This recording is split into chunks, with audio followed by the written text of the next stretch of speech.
Joe Biden इस वक्त Israel पहुंच चुके हैं। हमारे संवाददाता अमृतपाल सिंह जो वहां मौजूद हैं इस वक्त इस पूरे संघर्षरत ग्राउंड जीरो से लगातार हमें और जानकारी दे रहे हैं। अमृतपाल सिंह हमारे साथ जुड़ रहे हैं। अमृतपाल जी, क्या कुछ अपडेट है इस वक्त आपके पास? फोन लाइन पर हमारे संवाददाता जो लगातार ग्राउंड जीरो से हमें खबरें पहुंचा रहे हैं। तो यहाँ पर इजराइल हमास संघर्ष के बीच इजराइल पहुंचे राष्ट्रपति बाइडेन। जी अमृतपाल। हेलो, हाँ जय, आपको मेरी आवाज आ रही है? जी आपकी आवाज आ रही है। चलें, जी आपने पूछा, हाँ ये आपने कहा कि अभी अमेरिकी राष्ट्रपति जो बाइडेन यहाँ टेल अवीव में लैंड किए हैं। वो यहाँ से सीधा बेन गुरियन एयरपोर्ट से सीधा प्राइम मिनिस्टर बेंजामिन नेतन्याहू से मुलाकात करने टेल अवीव के ये होटल कैंपेंस्की में जाएंगे। करीब वार्ता 1 या 2 घंटे चलने की संभावना है।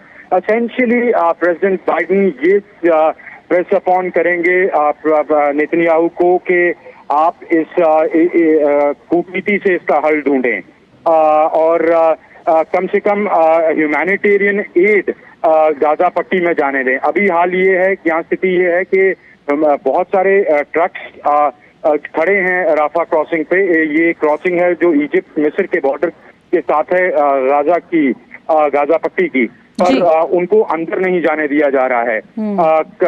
कल अमेरिकी विदेश मंत्री एंटनी ब्लिंकन ने कहा था कि इजराइल और अमेरिका एक प्लान बना रहा है कि कैसे इसको अफेक्ट किया जाए ह्यूमैनिटेरियन एड अंदर जाने के लिए। तो आज की मीटिंग के बाद ये क्लैरिटी आएगी कि किस तरह का क्या कॉरिडोर एस्टैब्लिश किया जाएगा, क्या सीज फायर की जाएगी, क्या विंडो दी जाएगी मूवमेंट के लिए, क्या फॉरेन नेशनल्स को एग्जिट होने दिया जाएगा, वहीं हॉस्टेजेस का क्या होगा।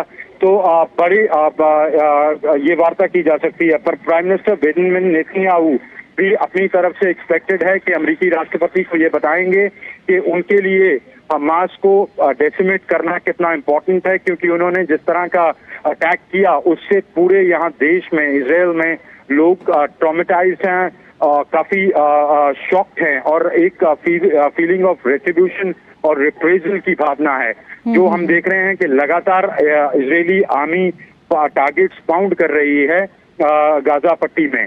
तो ये गिव एंड टेक होगा। अब देखना ये होगा कि इजरायली कितना मानने को तैयार हैं। बिल्कुल अमृतपाल, यहाँ पर लगातार जिस तरह से खबरें आ रही हैं कि इजराइल जो है वो हमास पर जो अपने हमले हैं वो लगातार तेज करने के उसमें तैयारी में है। जो बाइडेन वहां पहुंचे हैं, एक मानवीय संकट जो यहाँ पर एक बड़ा खड़ा हुआ है उस पर लगातार बात की जा रही है। लगातार इस बारे में बात की जा रही है कि एक मानवीय कॉरिडोर बनाया जाए ताकि जो हजारों की संख्या में यहाँ पर सिविलियंस टारगेट हो रहे हैं उन्हें बचाया जा सके। हॉस्पिटल अटैक की तस्वीरें हम सभी को विचलित कर रही हैं। क्या कुछ उम्मीद यहाँ पर नजर आती है? देखिए, उम्मीद तो अभी कम है कि सीज फायर हो। आप ठीक कह रही हैं कि इजरायलीज अपनी मिलिट्री कैंपेन और तेज करेंगे और ऑलरेडी वो काफी गाजा पट्टी पर हवा के थ्रू एरियल बॉम्बिंग कर रहे हैं अपने अटैक हेलीकॉप्टर से, अपने लड़ाकू विमानों से, फाइटर जेट्स पे, राफा क्रॉसिंग पे उन्होंने कल मिसाइल्स दागे, अपने आर्टी फायर्स कर रहे हैं, इजराइल की धरती से गोले दाग रहे हैं गाजा पट्टी पे और ये इस एक्टिविटी को और तेज करेंगे। वहीं हमास भी लगातार रिटेलिएट कर रही है, बर्राज ऑफ रॉकेट्स मार रही है इजरायली टेरिटरी में। हाल ये है कि जो गाजा पट्टी के साथ इजराइल का बॉर्डर है, गाजा एन्क्लेव कहते हैं उसको, वहां पर गांव खाली करा लिए गए हैं क्योंकि इतनी तबाही हो रही है। लोगों को दूर के शहरों में मूव किया गया है। तो मुझे नहीं लगता कि अभी अमेरिकी राष्ट्रपति की मुलाकात के बाद इजराइल अपनी मिलिट्री कैंपेन स्लो करने के किसी मूड में है। हालांकि राष्ट्रपति बाइडेन ये दबाव बनाने की कोशिश करेंगे बेंजामिन नेतन्याहू पर। पब्लिक कंजम्पशन के के लिए इस तरह की स्टेटमेंट्स भी इस मीटिंग के बाद दी जाएंगी कि we support Israel's right to self defence और ये सब। पर यहाँ इजराइल किसी मूड में नहीं है। वो 2 टूक शब्दों में बेंजामिन नेतन्याहू जो बाइडेन को बताएंगे कि उनके लिए कितना इम्पोर्टेंट है इसका रिप्रेजल और रेट्रिब्यूशन। वही जो आपने कहा मानवीय, अगर west led by American president ये इनसे ले सके कि ये अलाउ कर दें कि ह्यूमैनिटेरियन एड कम से कम अंदर चला जाए, पानी अंदर जाने दे, क्योंकि वहां स्थिति काफी खराब है। एक तो जो रॉकेट, एक तो ये जो मिसाइल अटैक तो बॉम्बिंग तो कर ही रहे हैं, वहां पे असेंशियल सप्लाईज खत्म हो गई हैं, हॉस्पिटल्स ओवरफ्लो कर रहे हैं, सर्जिकल इक्विपमेंट्स नहीं है, मेडिसिन नहीं है, पीने का पानी खत्म हो गया है, लोग दूसरे जो नॉन ड्रिंकिंग वाटर सोर्सेज से पानी पी रहे हैं, वाटर बोर्न डिजीजेस फैलने की बहुत बड़ी संभावना है। तो इस सब के अनफोल्डिंग मानवीय क्राइसिस के बीच किस तरह की निगोशिएशन करके किस तरह का बीच का रास्ता निकाल पाए, वो अगर इस विजिट पे हो जाए वो बड़ी बात होगी। और अगर इजराइल कर भी दे, अलाउ कर भी दे ह्यूमैनिटेरियन एड जाने की, क्या वो स्टैंड करेगी? जब राष्ट्रपति चले जाएंगे, हमास मान लीजिए एक सहमति बन गई, हमास ने 4 अटैक्स किए, ये फिर वापस रिटेलिएटरी अटैक्स करेंगे, तो जो ट्रूस भी होगी या विंडो ऑफ ट्रूस होगी, ट्रूस तो खैर अभी मुझे नहीं लग रहा ऑन द ग्राउंड के ये किसी मूड में है ट्रूस करने के, ये अगर मानवीय रीजंस की वजह से, एड के रीजंस की वजह से ये विंडो भी देते हैं, वो विंडो कितनी होल्ड अपॉन कर पाएगी, वो काफी शेकी होगा। बिल्कुल, यहाँ पर अमृतपाल, जॉर्डन की तरफ से ये बयान आ रहा है कि अब बातचीत युद्ध को रोकने में सक्षम नहीं है। जो बाइडेन के साथ उसने अपनी मीटिंग भी रद्द कर दी। ऐसे में यहाँ पर जो बाइडेन का पहुंचना, तस्वीरें हम अपने टेलीविजन स्क्रीन पर देख रहे हैं, कड़ी सुरक्षा के बीच जो बाइडेन इस वक्त इजराइल पहुंच चुके हैं। सभी बड़ी उम्मीद के साथ वहां देख रहे हैं उनको, लेकिन जिस तरह से यहाँ पर दोनों ही पक्ष तेज करते हुए अपने अटैक को, क्या कुछ कह सकते हैं? मैक्सिमलिस्ट पोजीशंस हैं जया, दोनों साइड्स मैक्सिमलिस्ट पोजीशंस ले रही हैं। जब भी आप जंग में जाते हैं आपका एक ऑब्जेक्टिव होता है, वो ऑब्जेक्टिव इनके लिए ये है कि ये कहते तो ये है कि हम डेसिमेट कर देंगे, जिस तरह की स्टेटमेंट्स आपको सुनने को मिल रही हैं बेंजामिन नेतन्याहू से, आईडीएफ चीफ से, इनके फॉरेन मिनिस्टर से, that we'll wipe them out, we'll reduce them to rubble, ये चाहते हैं कि उनको डेसिमेट कर दें। वो करना इतना आसान नहीं है। मान लीजिए डेसिमेट नहीं भी कर पाते, पर इनका ऑब्जेक्टिव होगा कि हमास को इतना नुकसान पहुंचा दें, इतनी क्षति पहुंचा दें, इतना वीकन कर दें कि वो हिम्मत ना कर सकें इस तरह के अटैक्स दोबारा करने की, at least for some time to come. 10 साल आप किसी ऑर्गेनाइजेशन को इतना नुकसान पहुंचा देते हैं, उनको 10 साल लग जाए खड़े होने में, तो ये अनलेस वो मिलिट्री ऑब्जेक्टिव अचीव कर लें, ये मुझे नहीं लगता अपनी मिलिट्री कैंपेन को लेट डाउन करेंगे या बंद करेंगे या डाउन स्केल करेंगे। वहीं हमास के पास फाइट टू द फिनिश है। उन्होंने, वो तो गुरिल्ला फाइटर्स हैं, काफी मोटिवेटेड फाइटर्स हैं, वो उन्होंने कह भी दिया कि हम अपने खून के आखिरी कतरे तक लड़ेंगे। उनकी तो मतलब इनके लिए सिक्योरिटी की इशू है, उनके लिए सर्वाइवल का इशू है। तो वो भी जितनी उनमें कुव्वत है उस हिसाब से लड़ेंगे। वो तो चाहेंगे कि और एस्केलेट हो जाए, नॉर्थ में फ्रंट खुल जाए, हिजबुल्ला इन पे अटैक करना शुरू कर दे, और अगर कॉन्फ्लिक्ट और बाहर निकल जाता है, वो तो कि और प्लेयर्स इन्वॉल्व हो जाते हैं, तो उनके लिए उतना बढ़िया है, क्योंकि उनकी क्षमता नहीं है इनसे अकेले लड़ने की। तो अभी तो जिस स्टेज पे स्थिति है, कैंपेन तेज रहेगी।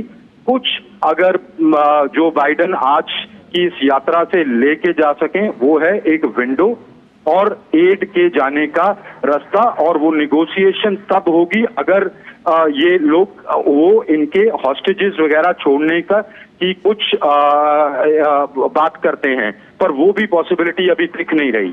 जी बिल्कुल। अमृत, यहाँ पर जब से इस संघर्ष की शुरुआत हुई है, जो बाइडेन की पहली विजिट है, इजरायली प्रधानमंत्री उनकी अगवानी करने पहुंचे। तस्वीरें हमने देखी अपने टेलीविजन स्क्रीन पर, जहां पर लगातार ये बयान आ रहे हैं कि जो हॉस्पिटल पे अटैक हुआ है उसकी निंदा करते हैं। दोनों ही अब जो हैं, जो आपके प्राइम मिनिस्टर, इजराइल के प्राइम मिनिस्टर, उनके अपने शहर में, अपने देश में उसका लगातार वो निंदा की जा रही है इस अटैक को लेकर। क्या कुछ ये तस्वीरें यहाँ पर कहती नजर आती हैं? क्या मायने माने इसके? देखिए, अटैक की निंदा तो यहाँ पे कोई निंदा नहीं हो रही है। मैं आपको बताऊं, यहाँ पर इनका नैरेटिव ये है कि जी ये हमास ने खुद ही करवाया है। IDF की आप स्टेटमेंट देखें, उन्होंने कहा है कि उन्होंने अपने डेटा शेयर कर दिए हैं कि हमारी जो टेक्निकल सर्वेलेंस है वो ये कहती है कि इन्होंने अल अरेबिया हॉस्पिटल पे खुद अटैक किया है, इनके रॉकेट्स मिस फायर हुए हैं, उसमें लोग मरे हैं। तो ये मानने को तैयार नहीं है वो। और secondly sentiment on the ground retribution का है। तो ठीक है, पब्लिक कंजम्पशन के लिए ये स्टेटमेंट्स दे दी जाती हैं कि ऐसा नहीं होना चाहिए, पर उन्होंने ये किया तो उसका कोई खास मतलब होता नहीं है। आप देखेंगे आने वाले दिनों में इस तरह की वारदातें दोबारा होती रहेंगी, दुनिया इनको क्रिटिसाइज भी करेगी, पर ये जो इन्होंने सोच के रखा है ऑब्जेक्टिव अचीव करना, वो अचीव करेंगे। ये उसकी जस्टिफिकेशंस देते रहेंगे। तो ये जो तस्वीरें आ रही हैं वो बिल्कुल विचलित करने वाली हैं। पर सवाल है, डू दे केयर? तो ये सब है, और इसके बीच में ये प्रयास कूटनीतिक चल रहा है।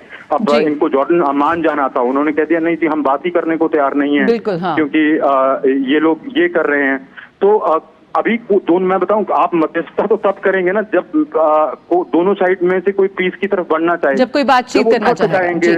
वो जब थक जाएंगे, आज से शायद हफ्ते बाद, 10 दिन बाद, तब कोई संभावना हो सकती है। अभी तो देखें, कोई संभावना मेरी अंडरस्टैंडिंग में नहीं है। ह्यूमैनिटेरियन कॉरिडोर खुल जाए वो बड़ी बात है। बिल्कुल, एक बड़ी यहाँ पर एक बड़ी उम्मीद से ये इस जो आगमन है अमेरिकी राष्ट्रपति जो बाइडेन का तेल अवीव, उसकी उम्मीद कर रहा है इस वक्त वो तमाम लोग जो आहत हैं उन तस्वीरों को देखते हुए, जहां पर एक बड़ी मानवीय जो क्षति है वो सामने आ रही है। बहुत बहुत शुक्रिया अमृतपाल फिलहाल इस जानकारी के साथ जुड़ने के लिए।